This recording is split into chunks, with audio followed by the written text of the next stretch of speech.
we have Ms. Sangeetha Bishnoi and Mr. Manoj Sasidharan from Manogeetham, Melodies of the Mind, an amalgamation of philosophy and psychology focusing on wellness. Ms. Sangeetha Bishnoi. Ms. Sangeetha Bishnoi is an accomplished professional with 23 years of diverse experience. Ma'am holds an MBA in Human Resources and is a certified psychotherapist from the Banjara Academy. She is also an HP certified soft skills trainer, NLP, and CBT practitioner. Mr. Manoj Sasidharan is a wellness coach with a stellar 23-year career in financial advisory and is a seasoned professional with a diverse background, having worked with industry leaders like HDFC, Citibank, and Bank Muscat. He is an avid reader and an ardent follower of Western philosophy. We find it more than an honor to welcome you both to the stage to elaborate on Manogeetham. Welcome. Dignitaries, professors, and students. Today's conference theme, Interdisciplinary Perspective on Empowering Marginalized Communities. I think this is a very apt platform for us to exhibit our expertise and our company. For this, I would like to thank Girish sir, Sri Kumar, for giving this opportunity to us. Ladies and gentlemen, figure this out. I have few things to ask you. As per the National Crime Research Bureau, 1.8% of students committed suicide due to failing in examination. And there's an 80% rise in suicide rates due to during a 1 year time frame. A 2012 Lancet study says that 15 to 29 age group in India has the highest suicide rates in the world. The ever famous Kota entrance factory in Rajasthan has seen 26 students' deaths last year, up from 15 in 2022. Alarming, isn't it? So what do you think are these the reasons for these high numbers? Okay. What else? Absolutely, yes. A little more. Why is this coming in the students? Sir? Yes. What are these mounting to? Finally, what is it mounting to the students? Mental health. Primarily, it's stress. Okay, so according to renowned Universalist minister, Maureen Hilloran, she says, stress is not what happens to us. It is a response to what happens to us. And response is something that we can choose. Stress is real and it's extensively exists in around us today. Stress is challenging, but worth trying because the other side of the fence is very peaceful. A very, very good evening. Now, this stress, what we are witnessing, or we have been witnessing, do you think it exists after the industrial revolution, or has it existed before? For all we know, stress had existed even before, even during the ancient times. Now, the ancient, when we talk about stress, we feel that the ancient people who have been going through the stress, the intensity would be much lower than what we as modern individuals are facing. But I think you need to just figure this out. I'm giving you a life, a snapshot of the life of one of the most famous Roman emperors, which we've seen, Marcus Aurelius. So we might have heard of Marcus in various occasions. People who have studied the life of Marcus. So if you look at Marcus, when he was born a very frail child. He lost his father when he was 5 years old, and he got married to Faustina, and he got 13 children. No, that's not the stress that we are talking about. The real part of the stress is he lost 8 of his kids. He lost 4 sons, he lost 4 daughters. So all he was left with was one son, Commodus. Though Commodus was also giving him a lot of stress when he's become an emperor. So after becoming an emperor of Rome, plague engulfed the country, and the region, and almost more than thousands of people have been dying. And it's not that the plague that Rome has seen, there was cure which could have probably erased plague in something like an year or two. No. Almost for a decade, 2 decades, this plague subsisted in the country, killing people left, right, center. To top it up, the invasion that Rome has seen under the reign of Marcus, that was another stress that he was facing. So, when we are talking about stress, we need to go and ask Marcus, how did you feel when he was ruling Rome for 20 years? So, is it that the ancient people who have been living were devoid of stress? No, they were undergoing a lot of stress, even much more than, or even probably in a lesser intensity than what we are facing. So, the philosophers who have been existing in that era have been identifying a lot of ways to combat these stress. Marcus Aurelius also have been successful in following certain philosophies in life that helped him combat these. He lived till probably around 60 years of age, where too, with all the frailty that he had, and he had a lot of health issues. Even then, he ruled the country for almost little more than 2 decades. So, what are the ways in which we can look at combating stress, in fact, Sangeetha? Yeah, let me talk from the psychological point of view. Now, imagine stress. An uninvited guest shows up to your doorstep with a suitcase in his hand and decide to live with you permanently. Stress isn't always dramatic. It can be very silent as a persistent mosquito buzzing in your ears. Like Girish sir had humorously mentioned that about Professor Dr. Prakash Divagaran as a silent killer. Here, stress is a silent killer, and it comes up with a lot of complex psychosomatic disorders, which is very reflective. This happens due to external pressures. Let me tell you something very interesting here. When you feel threatened or you are under pressure, your body releases a certain kind of hormone. Can you tell me what that could be? Adrenaline, yeah.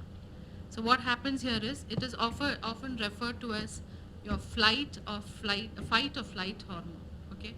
So what happens is, with the moment you get stressed out, there's a generation of this hormone. Now, adrenaline excess is equal to stress excess. So the more stress that you have, the more pressure that you have.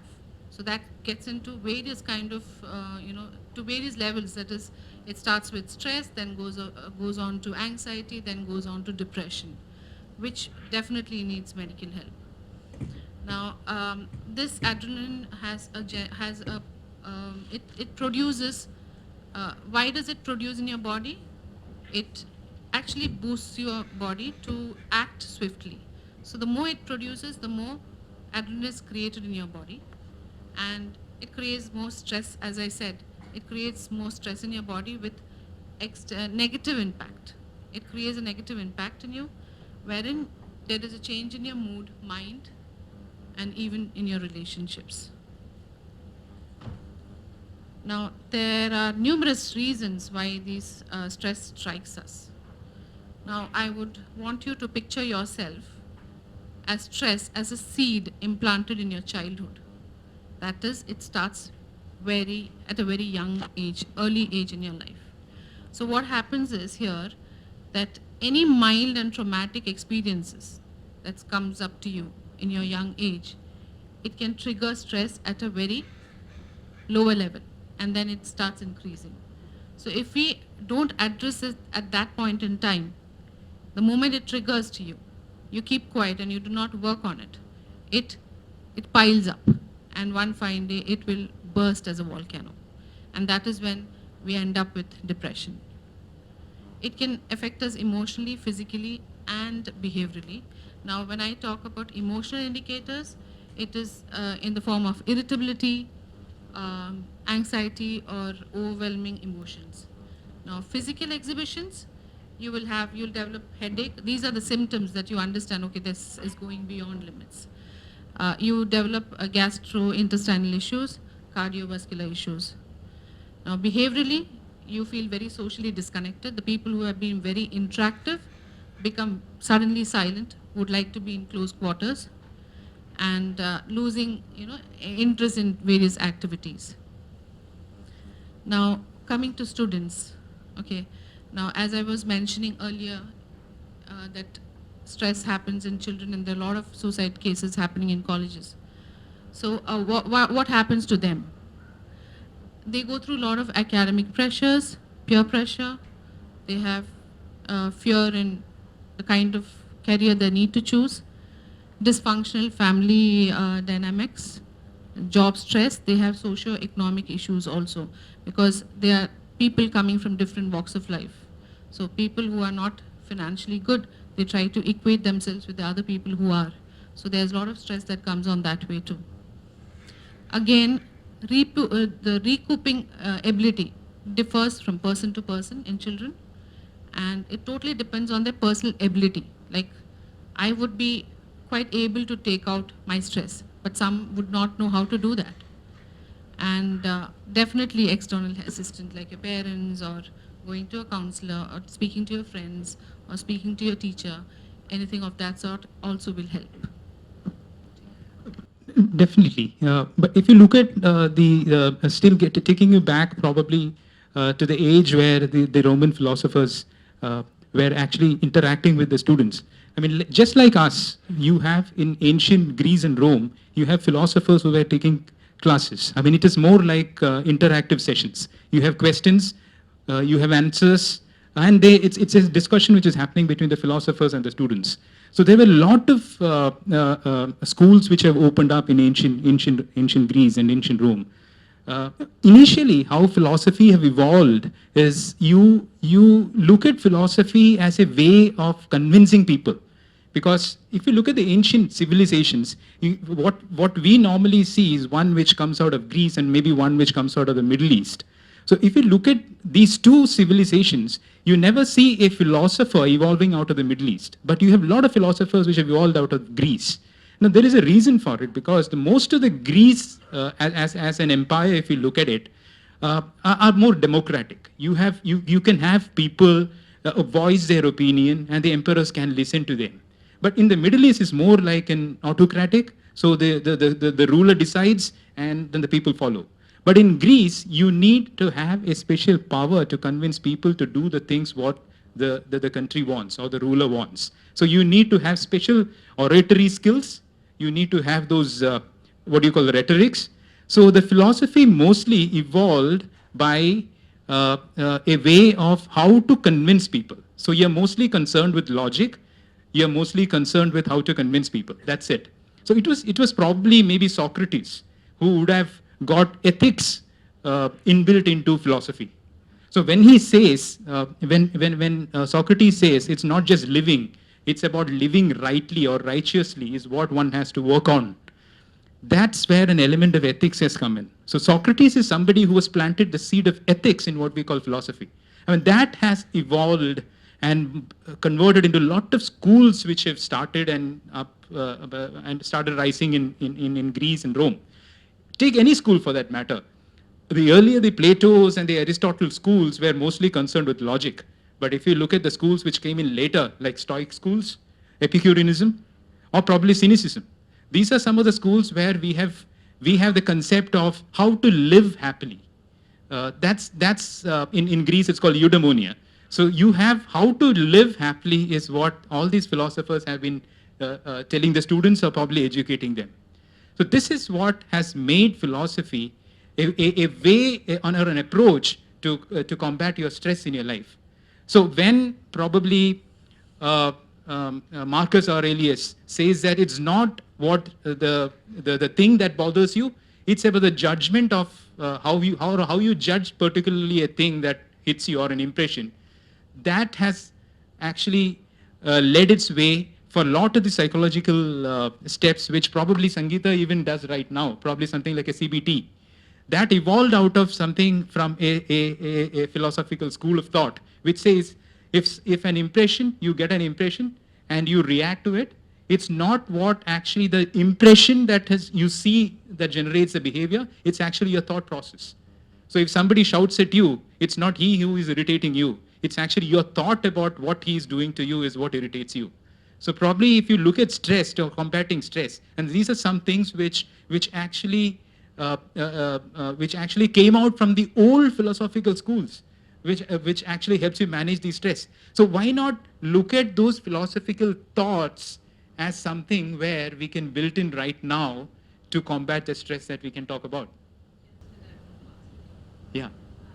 During our discussions, there were times when I used to think that psychologists came later through philosophy. And I asked this question that why is it in olden times there were no women philosophers? Remember I asked this question Yeah. to you? Yeah. So I thought as philosophy then I read a lot about it. I saw that psychology came through philosophy, and then it branched down, and then there were a lot of women participants again. Principles with modern psychological concepts. This unique blend of psychology and philosophy is what we call Psy-Phi. We equip young minds to navigate life challenges to help reach the goals. We back your academic expertise with our meticulously crafted wellness programs.